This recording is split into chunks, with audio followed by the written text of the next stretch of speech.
హేమాయణంలో మధ్యాహ్నం బులెటిన్కి స్వాగతం. అధ్యక్ష, హైదరాబాద్లో చలి చాలా ఎక్కువగా ఉంది.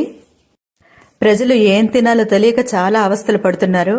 అందుకని ఇందు మూలంగా అందరికీ తెలియజేయందేమనగా, రకరకాల పదార్థాలు ఒకే రోజు వండుకొని ఫ్రిడ్జిల్లో పెట్టుకొని రోజులు తరబడి తినకుండా ఒక 2 నెలల పాటు ఏ పూట వంట ఆ పూటే చేసుకొని తినవలసిందిగా ప్రజలందరినీ కోరుతున్నాము. అంతేకాదు, వండడానికి వడ్డించడానికి కూడా ఈజీగా ఉండే 1 పాట్ ఐటమ్స్ లేదా ఒకే ఒక్క సింగిల్ ఐటెం కొంచెం వేడివేడిగా తింటే బాగుంటుందని కూడా ప్రజలకు సలహా ఇస్తున్నాము. మా విహారి వెళ్ళిపోయాక మళ్లీ నాకు ప్రశ్నే, రోజు ఏం తినాలి అన్నది. అయితే కొంచెం చిన్న గ్లాసుల పప్పు ఉడకపెట్టాను. వీధిలోకి లోపల ఆకుకూరలు వచ్చాయి. మెంతికూర తీసుకున్నాను, 2 కట్టలు 10 రూపాయలకి. ముందు కొంచెం లోభించి 1 కట్టే వేశాను. కానీ ఆ పప్పు కూడా నాకు ఎక్కువైపోతుంది. ఈ లోపల మా శంకరమ్మ వచ్చింది పక్కింట్లోకి.